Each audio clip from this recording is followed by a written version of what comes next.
Malamaruthi police ಸ್ಟೇಷನ್ನಲ್ಲಿ ಒಂದು lady ಒಂದು ದೂರು ನೀಡಿದ್ದಾರೆ. ಅವರ ಮನೆಯ ಒಳಗಡೆ ಯಾರು ಒಂದು ಹಿಡನ್ ಕ್ಯಾಮೆರಾ ಇಟ್ಕೊಂಡು ಅವರದ್ದು ಕೆಲವು ಪ್ರೈವೇಟ್ ಮೂಮೆಂಟ್ಸ್ ಕ್ಯಾಪ್ಚರ್ ಮಾಡಿ ಆ ವಿಡಿಯೋ ತೋರಿಸ್ಕೊಂಡು ಅವರಿಂದ 50 ಲಕ್ಷ ಹಣ ಬ್ಲ್ಯಾಕ್ ಮೇಲ್ ಮಾಡಿಕೊಂಡು ಕೇಳೋಕ್ಕೆ ಅವರಿಗೆ ಯಾರು ಕಾಲ್ ಮಾಡಿದರು. ಅವರು ತಕ್ಷಣವೇ ನಮ್ಮ ಪೊಲೀಸರಿಗೆ ಅಪ್ರೋಚ್ ಆಗಿದ್ದರು. ಆ ಮಾಹಿತಿ ಆಧಾರದ ಮೇಲೆ ನಮ್ಮ ಪೊಲೀಸ್ ಅಧಿಕಾರಿಗಳು ACP ಮಾರ್ಕೆಟ್ ಶ್ರೀ ಸಂತೋಷ್ ಅವರ ಮಾರ್ಗದರ್ಶನದಲ್ಲಿ ಇನ್ಸ್ಪೆಕ್ಟರ್ ಶ್ರೀ PI ಗಡ್ಡೇಕರ್ ಮತ್ತು ನಮ್ಮ ಕ್ರೈಮ್ ಸಿಬ್ಬಂದಿ ಇಮಿಡಿಯೇಟ್ಲಿ ಆ ಕಂಪ್ಲೇಂಟ್ ಬಂದ ಮೇಲೆ BNS 308 77 351 ಇದರಲ್ಲಿ ಮತ್ತು IT ಆ್ಯಕ್ಟ್ 66E 67 ಮತ್ತು 67A ಇನ್ಫಾರ್ಮೇಷನ್ ಟೆಕ್ನಾಲಜಿ ಆ್ಯಕ್ಟ್ ಈ ಪ್ರಕಾರ ನಾವು FIR ದಾಖಲು ಮಾಡಿಸಿದ್ದೀವಿ. ಮತ್ತು ಅವರು ಎಲ್ಲಿ ಕಾಲ್ ಮಾಡ್ತಾಯಿದ್ರೆ ಅವರಿಗೆ ನಮ್ಮ ಪೊಲೀಸ್ ಹೇಳ್ದಂಗೆ ಅವರು ಆಯಿತು ನಾವು ದುಡ್ಡು ಕೊಡ್ತೀವಿ ಅಂತ ಹೇಳ್ಕೊಂಡು ಅವರಿಗೆ ನಮ್ಮ ಪೊಲೀಸ್ ಈ 3 ಆರೋಪಿಗೆ ದಸ್ತಗಿರಿ ಮಾಡಲು ಯಶಸ್ವಿಯಾಗಿದ್ದಾರೆ. ಈ 3 ಆರೋಪಿ ಇದ್ದಾರೆ.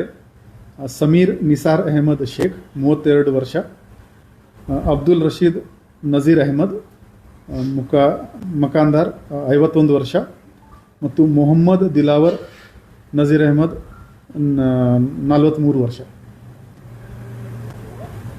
ಮತ್ತು ಅವರಿಂದ ಸಾಕಷ್ಟು ಡಿಜಿಟಲ್ ಮೊಬೈಲ್ ಆಗಲಿ ಬಾಕಿ ಡಿವೈಸಸ್ ಆಗಲಿ ಅದು ಕೂಡ ಜಪ್ತು ಮಾಡಲಾಗಿದೆ. ಮತ್ತು ಆ ಲೇಡಿ ಹೇಳ್ತಾಯಿದ್ರು ಅದು ಎಲ್ಲ ಎವಿಡೆನ್ಸ್ ಕೂಡ ನಮಗೆ ಅದರಲ್ಲಿ ಸಿಕ್ಕಿದೆ. ನಾವು ಸಾರ್ವಜನಿಕರಿಗೆ ಒಂದು ರಿಕ್ವೆಸ್ಟ್ ಮಾಡ್ತಾ ಇದ್ದೀವಿ, ಇದು ಹಿಡನ್ ಕ್ಯಾಮೆರಾ ಒಂದು ಈ ಸೊಸೈಟಿದು ರಿಯಾಲಿಟಿ ಆಗಿದೆ. ಇದರಲ್ಲಿ 6 ಹಿಡನ್ ಕ್ಯಾಮೆರಾ ಇವರು ಕಾಮರ್ಸ್ ವೆಬ್ಸೈಟಿಂದ ಪರ್ಚೇಸ್ ಮಾಡಿದ್ದಾರೆ. ನಾನು ಆ ವಿಡಿಯೋ ಕೂಡ ನಿಮಗೆ ಶೇರ್ ಮಾಡ್ತೀನಿ. ಒಂದು ಲೈಟ್ ಬಲ್ಬ್ದು ಹೋಲ್ಡರ್ ಇರುತ್ತೆ, ಆ ಥರ ಇದೆ ಅದು. ಸೊ ಸಾರ್ವಜನಿಕರಿಗೆ ಗೊತ್ತಾಗಲ್ಲ ನಾವು ಅಲ್ಲಿ ಒಂದು ಹಿಡನ್ ಕ್ಯಾಮೆರಾ ಇದೆ ಅಂತ. ನಮ್ಮವರಿಗೆ ಪೊಲೀಸರಿಗೆ ಕೂಡ ಅದು ಹುಡುಕ್ಲಿಕ್ಕೆ ಸ್ವಲ್ಪ ಟೈಮ್ ಆಯಿತು. ಸೊ ಪಬ್ಲಿಕ್ ಪ್ಲೇಸಸ್ ಸ್ಪೆಷಲಿ ಹೋದರೆ ನಾವು ಸ್ವಲ್ಪ ಎಚ್ಚರದಲ್ಲಿ ಇರಬೇಕು ಈ ಥರದ ಆಫೆನ್ಸಸ್ ಅವಾಯ್ಡ್ ಮಾಡೋಕ್ಕೆ. ಮತ್ತು ಯಾವುದೇ ಕಾರಣಕ್ಕೆ ಈ ಥರ ಯಾರು ಬ್ಲ್ಯಾಕ್ ಮೇಲ್ ಮಾಡ್ತಾ ಇದ್ರೆ ತಕ್ಷಣ ನೀವು ಪೊಲೀಸರಿಗೆ ಮಾಹಿತಿ ನೀಡಿ ನಾವು ಅವ್ರ ಮೇಲೆ ಕಾನೂನು ಕ್ರಮ ತಗೊಳ್ತೀವಿ.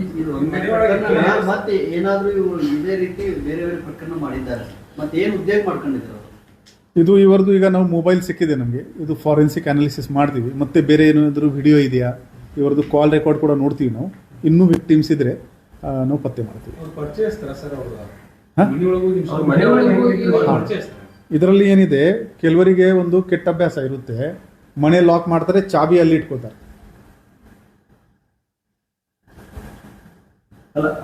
ಅವರಿಗೆ ಇದರಲ್ಲಿ ಆ ಲೇಡಿದು ಯಾರು ಪರಿಚಯದವರು ಇದ್ದಾರೆ ಅವರಿಂದ ಈ ಮಾಹಿತಿ ಇವರಿಗೆ ಲೀಕ್ ಆಗಿದೆ. ಅದು ಪ್ಲ್ಯಾನ್ ಮಾಡಿಕೊಂಡು ಅವ್ರ ಮನೆ ಚಾವಿ ತಗೊಂಡು they have planted that hidden camera ಆ ರೂಮ್ನಲ್ಲಿ, ಮತ್ತೆ ಮನೆ ಲಾಕ್ ಮಾಡಿದ್ದಾರೆ. ಕೆಲಸ ಆಗುತ್ತೆ. ಆ ಲೇಡಿದು ಐಡೆಂಟಿಟಿ ಪ್ರೊಟೆಕ್ಟ್ ಮಾಡೋಕ್ಕೆ ನಾವು ಜಾಸ್ತಿ ಅದ್ರ ಬಗ್ಗೆ ಮಾಹಿತಿ ಹೇಳ್ತಾ ಇಲ್ಲ. ಅದು ನಾವು ಐಡೆಂಟಿಟಿ ಈಗ ಇದರಲ್ಲಿ ಇವರದು ಇಂಟ್ರಾಗೇಷನ್ ಮಾಡಿಕೊಂಡು ಇವ್ರ ಕಾಲ್ ಯಾರ್ಯಾರ ಜೊತೆಗೆ ಆಗಿದೆ. ಈಗ ಇವರು ಮೇನ್ ಆರೋಪಿ ದಸ್ತಗಿರಿ ಯಾರು ಬ್ಲ್ಯಾಕ್ ಮೇಲ್ ಮಾಡ್ತಾ ಇದ್ರು ಅದು ಗೊತ್ತಾಗಿದೆ. ಇನ್ನೂ ಯಾರು ಇದರಲ್ಲಿ ಪಾತ್ರ ಮಾಡಿದ್ದಾರೆ ಅವರು ಕೂಡ ನಾವು ಮುಂದಿನ ಕಾನೂನು ಜೊತೆ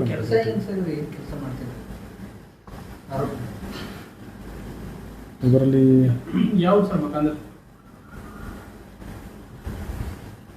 ಒಬ್ಬ ಮಾಹಿತಿ ಹಕ್ಕು ಕಾರ್ಯಕರ್ತರು ಇದ್ದಾರೆ. ಈ ಆರೋಪಿ ನಂಬರ್ 1 ಎಲ್ಲ ಗೋಕಾಕ್ದವರು ಇದ್ದಾರೆ. ಅವರು ಒಬ್ಬ ಮಾಹಿತಿ ಹಕ್ಕು ಕಾರ್ಯಕರ್ತ. ಎಲ್ಲ ಡೀಟೇಲ್ ನಿಮಗೆ ಪ್ರೆಸ್ ನೋಟ್ನಲ್ಲಿ ಎಲ್ಲ ಶೇರ್ ಮಾಡ್ತೀವಿ. ಇವರ ಫೋಟೋ ಕೂಡ ನಿಮಗೆ ಶೇರ್ ಮಾಡ್ತೀವಿ.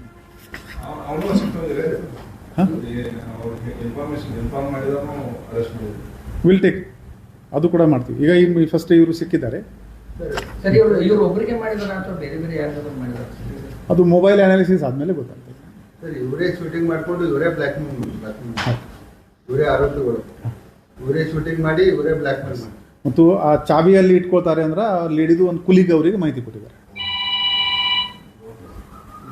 ಸೊ ಈ ಮನೆ ಹೊರಗಡೆನೆ ಚಾವಿ ಇಟ್ಕೊಳ್ಳೋದು ಏನು ಅಭ್ಯಾಸ ಇದೆ, ದಯವಿಟ್ಟು ಅದು ಮಾಡಬೇಡಿ. ಸಾರ್ವಜನಿಕರಿಗೆ ರಿಕ್ವೆಸ್ಟ್ ಇದೆ. ಮನೆಗೆ ಟೆಕ್ನಾಲಜಿ ಇದ್ರೊಳಗೆ ಅಂದರೆ ಪ್ರೈವೇಸಿ ಇದನ್ನೆಲ್ಲ ಈ ಥರ ಬಲ್ಬಲ್ಲಿ ಅಲ್ಲಿ ಇಲ್ಲಿ ಕ್ಯಾಮ್ರಾಗಳನ್ನು ಫಿಕ್ಸ್ ಮಾಡಿ, ಸೊ ಜನರಿಗೆ ಏನು ಅವೇರ್ನೆಸ್? ಎಸ್ಪೆಷಲಿ ಹೋಟೆಲ್ಸ್ಗಳಲ್ಲಿ ಹೋಗಿದ್ದಾಗ ವಾಶ್ರೂಮ್ಸ್ನಲ್ಲಿ we should be alert. There is no guarantee that ಅಲ್ಲಿ ಹಿಡನ್ ಕ್ಯಾಮೆರಾ ಇಲ್ಲ ಅಂತ. ಸೊ ಸ್ವಲ್ಪ ಅಲರ್ಟ್ ಇರಬೇಕು. ಸೊ ಇದನ್ನು ಬಳಕೆ ಮಾಡೋರಿಗೆ ಏನು ಎಚ್ಚರಿಕೆ ಕೊಡ್ತೀವಿ ಸರ್? ಇದನ್ನು ಮಾಡ್ಕೊಂಡು ಎಲ್ಲಿ ಬೇಕಾದಲ್ಲಿ ಹಾಂ, ಎನಿಬಡಿ ಇವನ್ ಫನ್ಗೋಸ್ಕರ ಕೂಡ ಯಾರು ಟೀಸ್ ಮಾಡೋಕ್ಕೆ ಕೂಡ ಬಳಸಿದರೆ ಅದು it is an offence. Invasion of privacy 66 E ಇದೆ. Transmission of sexually explicit content 67 ಮತ್ತು 67 A ಇನ್ಫಾರ್ಮೇಷನ್ ಟೆಕ್ನಾಲಜಿ ಆ್ಯಕ್ಟ್ನಲ್ಲಿ ಆಫೆನ್ಸ್ ಇದೆ. ಯಾರು ಇದು ಮಾಡ್ತಾ ಇದ್ದಾರೆ, they have to face the law. ಶಾಪ್ದವ್ರು ಇದನ್ನು ಇಂಥವೆಲ್ಲ ಮಾರಾಟ ಮಾಡೋದು see it is a product. ನೀವು ಶಾಪ್ನಲ್ಲಿ ನಮಗೆ ಆಫೀಷಿಯಲಿ ಬ್ಯಾನ್ ಮಾಡೋಕ್ಕೆ ಆಗಲ್ಲ. It's a product. ಯಾರು ಏನಕ್ಕೆ ಬಳಸ್ತಾ ಇದ್ದಾರೆ, ಆನ್ಲೈನ್ನಲ್ಲಿ ಸಿಗ್ತಾ ಇದೆ. ಸೊ ಮ್ಯಾನುಫ್ಯಾಕ್ಚರಿಂಗ್ ನಮಗೇನು manufacturing sale V cannot prevent because it has so many applications. Sir, ಈ ಥರ ಹೋಲ್ಡರ್ನಲ್ಲಿ ಇಟ್ಟು ಶೂಟಿಂಗ್ ಮಾಡಿ ಈ ಥರ ಮೊದಲು ಬೇರೆ ಬೇರೆದವ್ರಿಗೆ ಶೂಟಿಂಗ್ ಮಾಡಿದಾರ? ಅದು ವಿಲ್ ಫರ್ದರ್ ಇನ್ವೆಸ್ಟಿಗೇಷನಲ್ಲಿ ಪತ್ತೆ ಮಾಡಬೇಕು. ಇವರದು ಫುಲ್ ಡೀಟೇಲ್ಸ್ ಮತ್ತು ಫೋಟೋ ನಾನು ಇದು ಪ್ರೆಸ್ ನೋಟ್ನಲ್ಲಿ ಈಗ ಹಾಕ್ತೀನಿ.